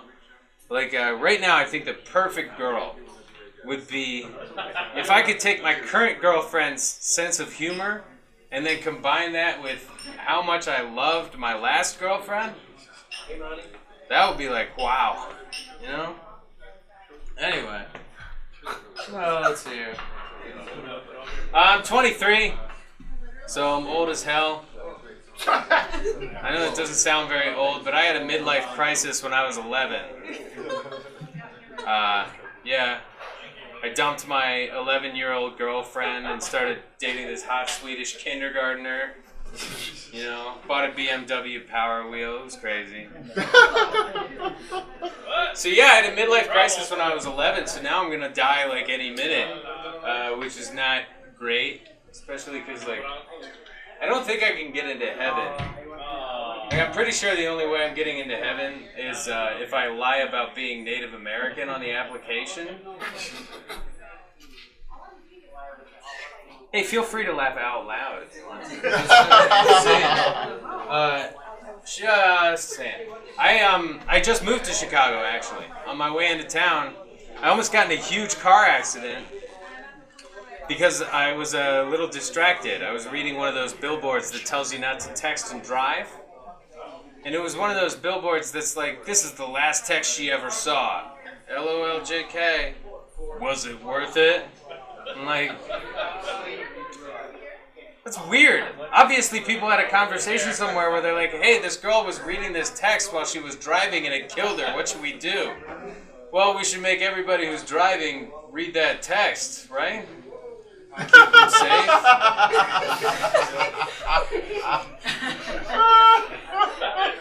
That'd be nice. It's even weirder, like, don't show me her last text, I don't care. Give me some information I can use, right?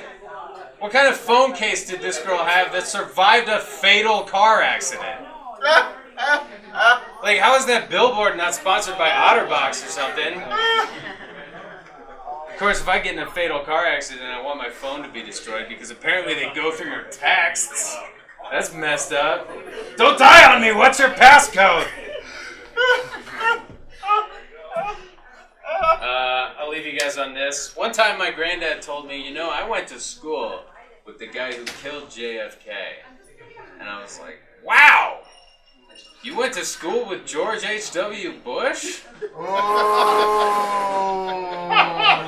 Turns out he was talking about Lee Harvey Oswald, but it's crazy. He's got like childhood stories of Lee Harvey Oswald, you know?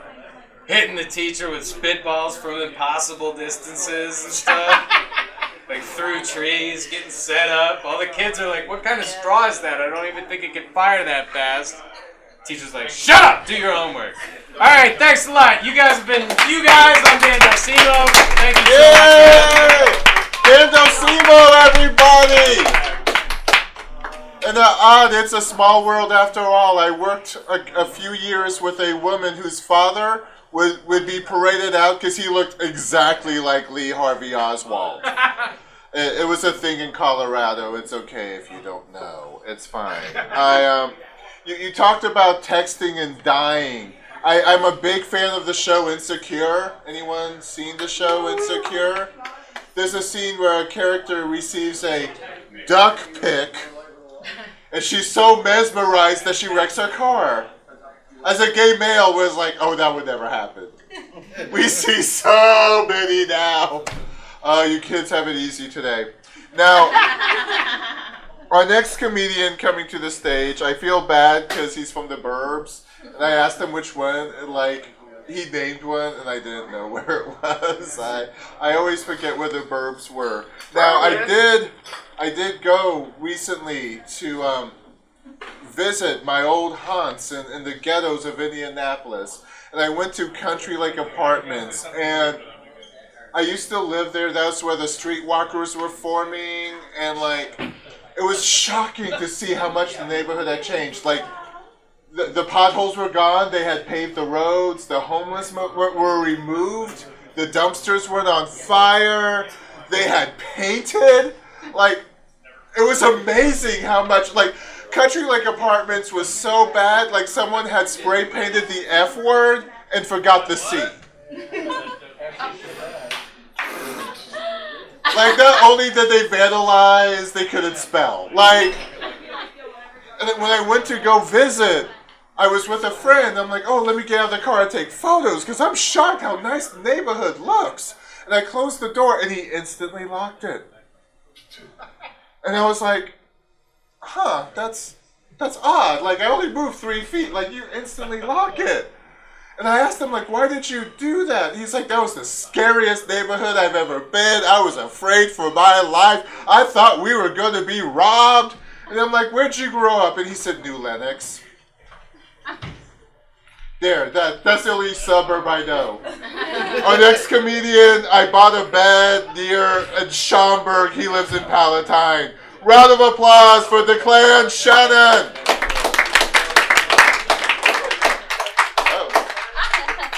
Thank you, thank you. As you can see, yes, I do work at Panera Bread. I have a Starbucks apron on. It's for the radio, so they know what's happening. That's the joke, so I say Panera Bread, so they, okay. No, I'm a barista at Starbucks. There's a lot of training that's involved in becoming a barista at Starbucks, and most of it's necessary, but the most interesting thing that I was trained on to become a barista was Starbucks had me take a 1-hour module on how to wash my hands. I don't know who they think is coming in to Starbucks that doesn't previously know how to wash their hands. Like, I like to imagine the guy that pitched this, you know, to the corporate of Starbucks or whatever.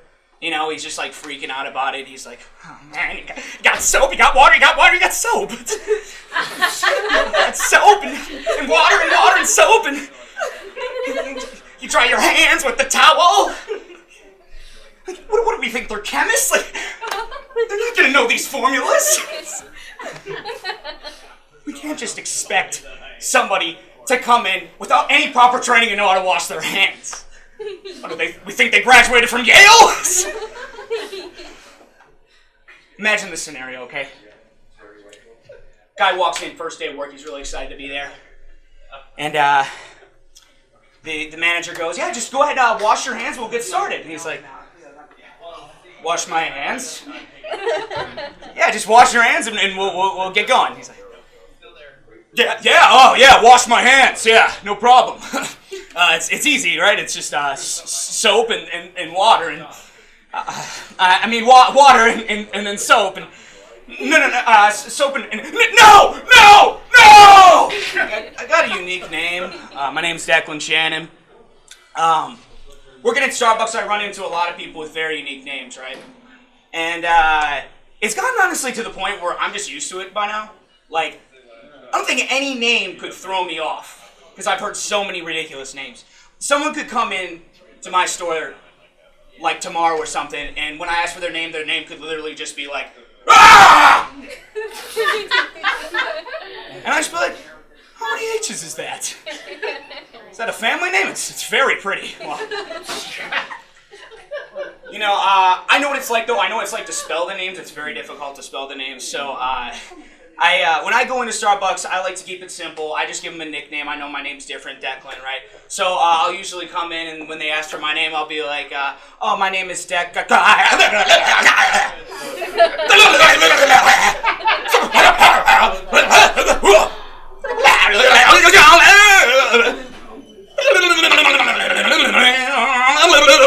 The third.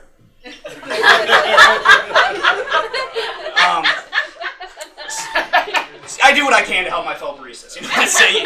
You do what you gotta do, is what it comes down to. It's always the people with the most difficult names to spell that get the most angry when you don't know how to spell them. You know what I'm saying? It's so true. You know, like, and I try to be polite, and I don't want to mess up their names because I know people don't like that, so I'll just be like, how do you spell it? Can you tell me how to spell your name? I don't want to, like, mess it up or anything. And they'll be like, really? I mean, okay, A-D-A-M? Z-B. V, A, B, C, D, E, F, G, H, I, J, K. Give me an A, give me a B, give me a C, give me a D.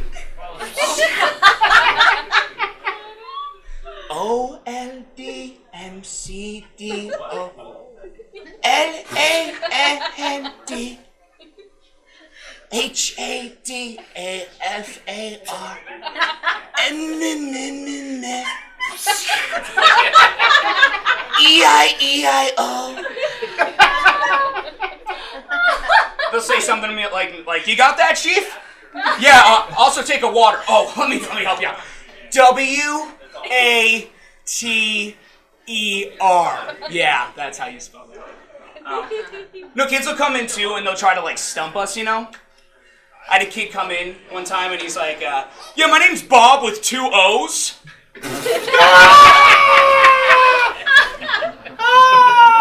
I didn't think anything of it. So the barista yells out, I got a mocha frappuccino for boob. Dang it, come on, man. He got me, okay. That's whatever. Comes in again, right? This time I'm ready for him. He's with all his buddies. He's like,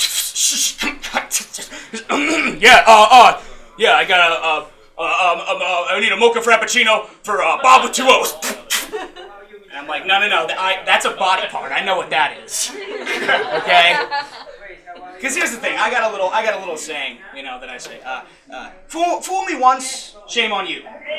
Fool me one more time than once, you get decaf. That's right. I got the power. All right. I thought we had 6 minutes, but I'm going to try another quick joke, so just let me know if I got to get off. But my favorite thing about Starbucks is when a stoner comes in and they order a grande mocha cookie crumble frappuccino.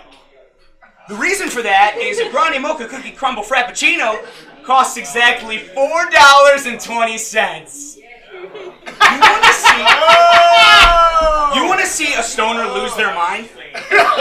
Tell them something that costs $4.20. Okay? There's what? What? No way!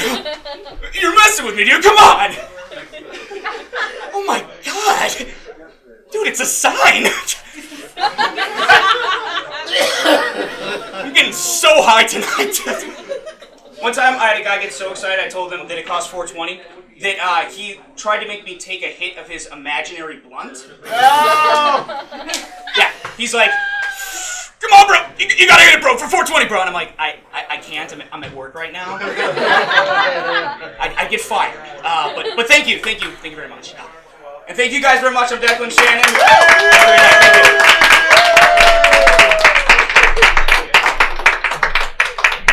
Thank you. Keep it going for Declan. Okay. Thank you. Okay. Now, these two characters, were to come into your Starbucks, would you literally ask them how to spell what they're saying? Okay, I'm going to make the sounds for them. And I'm not good with impressions, but I'm going to give it my best shot. Is that Chewbacca? Or no, charade, yeah. Yes, Okay. on the nose. Seal. No. A Scooby. No! Jurassic Park! Oh, I should have known, man. Anyways, the next comedian from San Diego, but he's been living here since the winter, which I don't understand that at all because it's kind of stupid as shit. As doo-doo. Too late. Dan Marganski.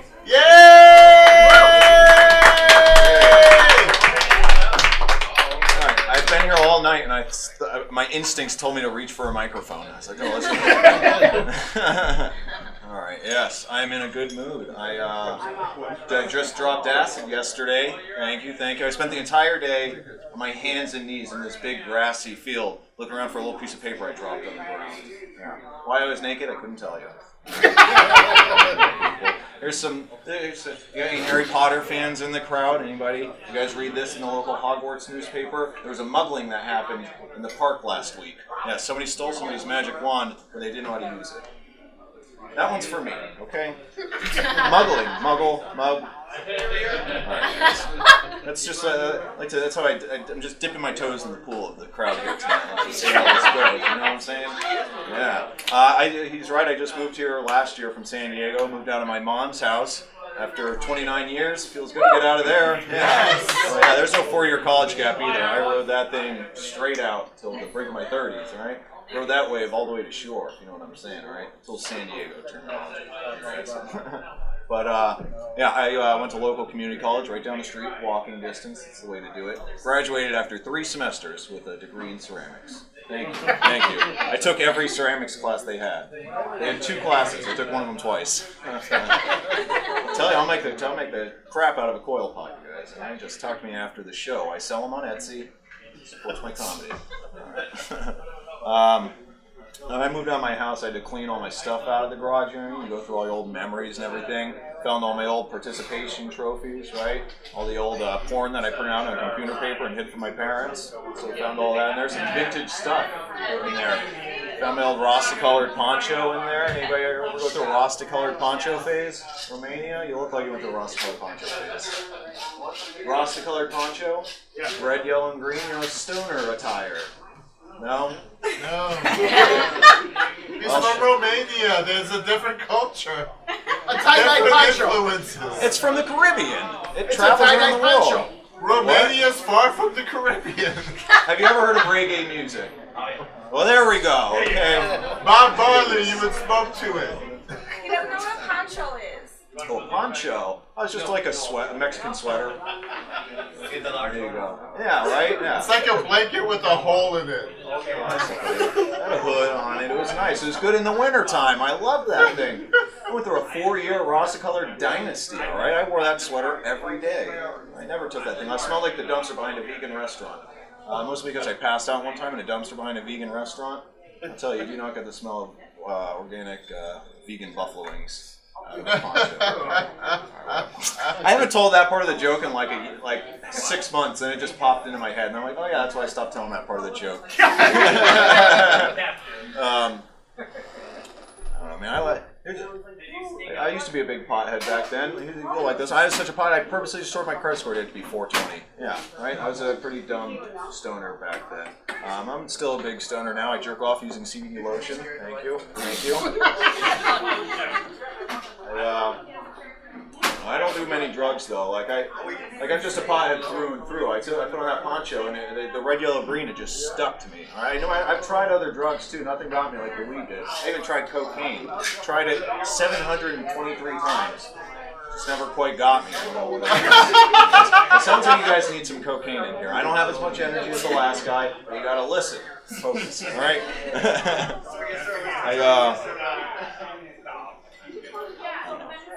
They just weed's getting legalized here. It's pretty cool, right? I'm pretty excited for that. But the only thing though is, I know people applaud for that. You got to heed my warning though. My mom has become a pothead out in California now. I didn't see that coming, right? My whole life I had to avoid. My whole adult life I had to avoid my mom knowing that I smoked weed, right? I had to avoid that conversation with her, getting sat down. Now I have to have that conversation with her, sit her down. Show her how to pass to the left, you know what I'm saying? Puff, puff, pass, Mom. Don't bogart that thing, right? Hand it over. Last time I was visiting my mom, I walked in and she was rolling up a Swisher Sweet. She was smoking a blunt, listening to Bone Thugs and Harmony. Yeah! And she went all out, man. My mom became a full-blown pothead.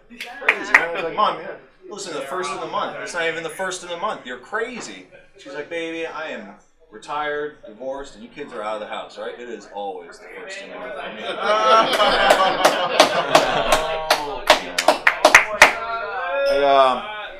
You guys ever been to the aquarium before?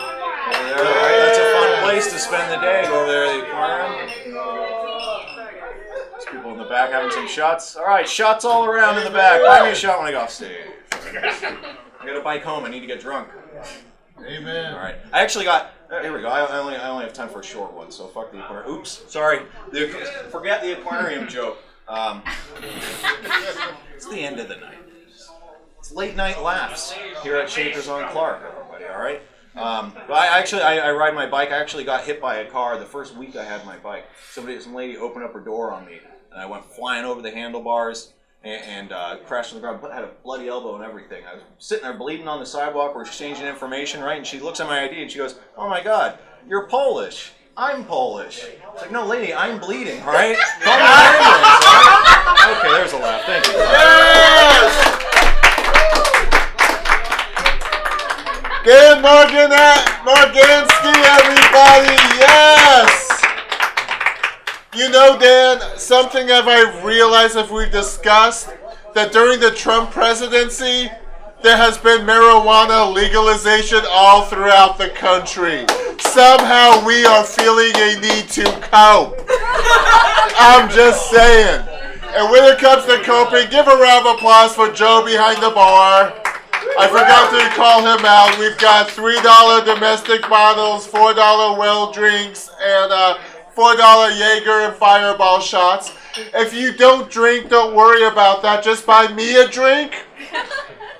Vodka's my little black dress. It goes with everything. Someone's like, vodka and prune juice. It's like, oh yeah, that's called a Trotsky, honey. I'll be popular in the nursing home. And yes, if you want to buy me a Fireball shot like someone at the bar did, high five, everybody. I will take it. You may shoot down my throat. It's okay. And I understand why Phil, give her applause for Subcoast Phil Burns. Yes. I understand his confusion. Because I wrote down right here, your Saturday evening, John. You know you done it good when your Saturday evening, John, comes in Sunday morning before going to church. Yeah. Oh, you all like, oh, how respectable girl. I expect him to spend the night. I expect him to leave a tip, okay? That's what I go for. Our last comedian, she's our headliner. She came all the way from Evanston. Give a round of applause for Sabeen Sadiq. Thank you. All right, so no mic. I have one in the car, but I was like, who needs it? Oh, but we have that thing. Yeah, that's what you shouted to. Okay, cool. Well, good thing I dressed up. You guys are just like hanging out. You're from Romania. You're just in town for what? For a living. He's in town for a living. That is a great reason to be in town. What are you doing? You're living. You're gonna live. That's good. What neighborhood do you live in? Thank you so much for coming. Rogers Park. Oh, it's a good area. You live by a lot of brown people, actually. A lot of people that look like me. There's like a whole street, and there's a lot of good chai. You know, that's for another time. Why'd you pick Chicago? A lot of what? One friend. Is it her? She's your wife. Okay, so there's the friend, and then you both were like, let's go to Chicago. Where were you guys before? Romania. Holy shit, this is cool. Oh, man. FCC rules. Oh yeah, sorry. Cool. That's cool stuff. It's good stuff. I was studying abroad in Budapest a while ago, so I saw a bunch of Romanians. You know? Cool. And then what are you guys up to? You're just hanging around? We work here in Chicago. Cool. I work in Chicago. And how about you? I was part of the show, but you came later. I came later. Oh, man. She's roasting me. Okay. She's like, I was here and you missed it. You're not a pal. That's cool. I was busy hosting trivia in Evanston. And you're from Evanston? It's a good neighborhood. I was hosting at Bangers and Lace. It's a really cool restaurant. You guys should come Tuesdays. Evanston, yeah, Bangers and Lace. They have one in Wicker and in Evanston. Oh. So I'm there. They gave me a free dinner, and I was like, I gotta rush. And I realized, I was like, crap, I ordered a salad, and I'm driving over it. So I was like, I ate the salad in my car while driving. Has anyone ever done that? It's gross. And there was no fork, so I used my hand. So I ate the spinach first, and then I mashed the salmon, and then I ate it. I made a mess. And I remembered while I was driving that like I'm seeing this guy. Okay, he lives in New York, long distance, and I was thinking, I was like, maybe I won't tell him about this part. Maybe I won't tell him about me eating a salad in the car. That's not very impressive. I'm Muslim. Yeah, that's what I am. I was gonna say anyone in here Muslim, but I know all of you now. Pretty sure I'd know. If the Romanian dude was like, yeah, me, I'd be like, whoa, you caught me off guard. That would be like so much for me. Huge surprise. But I'm not like a woke Muslim. I'm not like very cool about it. I'm like a Malala, but dumb. Because like she writes books and I wrote this. So we're different. Let's talk about some other things. I'm a backup nanny. That's my trade. A backup nanny. It's when the original nanny can't come in and they're like, will you watch our kid? And then I'm like, yeah. And then I just go in and just eat all of the food in their pantry, backuup nanny. But it's like, it's cool. I just want to know why all kids under the age of 7 sound like they're from Boston. Miss Sabeen, are you 40 or 80? I'm like, did you just watch The Departed? Like, why? Is that your voice? And it's even weirder that like after 8, like that voice turns into like a normal whatever accent of like wherever they're from. And I'm just like, you were a Bostonian person for 7 years. That's crazy. I think children bully adults because they're nearby. I think that's what it is. Because my nieces, they're 11, they know. Like, I'll just be walking around and they're like, you're skinny! And I'm like, that's mean. I could have said that in a nicer voice, but then that's weirder, right? Like, you're skinny. Like, that's weirder. Like, why would you love that about me? I'm so much more, I'm your aunt, But recently my niece, Elise, she was like, what did she say to me? She asked me this ridiculous question. She'll be like, are you a girly girl or a tomboy? And she's not asking to see like what I am. It's to bully me. It's to be mean. It's for judgment purposes. Okay, so I was like, all right, Elise, the sweet, adorable child that my sister birthed. Sure, let's have this conversation again for the 100th time. All right. Yeah, I'm a tomboy, but I'm also a girly girl, and why are those there's more than 2. This is ridiculous. And she goes, well, I'm a girly girl. And then she just walked away from me. And I was like, you want to know who else is a girly girl? Your mother. And she's like, okay. And I was like, yeah, and she owes me $50. So that's what happens when you're a girly girl. You're going to be in debt. That's what happens. So I'm trying to figure out how to be a good aunt still. I'm at a point in my life where I love my irritable bowel syndrome. Because, seriously, because people have to pay for juice cleanses, and I get to live one. Alright. It's nice. Like, it's easy to call on it. Like, all I gotta do is, like, get a McFlurry or be nervous. That'll make you go. But it's really shaped the way I date. Like, all I'm looking for in a dude is, like, a full-time job and a bidet. So, I'm kidding. He doesn't need to have a job. All right. Cool. I'm gonna end it on that laugh. Thanks, guys. Yay! Thank you. Sabeen Sadiq, everybody! Yes. So this has been Bottoms of the Barrel at Shakers, 3160 North Clark. We do this the 3rd Tuesday of every month. We're booking for October 15th. Next month, I have advertised FemForce. AC Comics, do you guys know anything about FemForce? The longest running female super team. As a feminist, do you feel this represents you, or do we need 4 female superheroes? I'm looking at you like you have no opinion. Like, is this costume patriotic? So FemForce 188 is coming. I don't know why I'm asking someone from Bulgaria and Romania if this represents the United States. They're like, I get Captain America and Wonder Woman. I don't know why this bathing suit clad woman is being accosted by a green monster.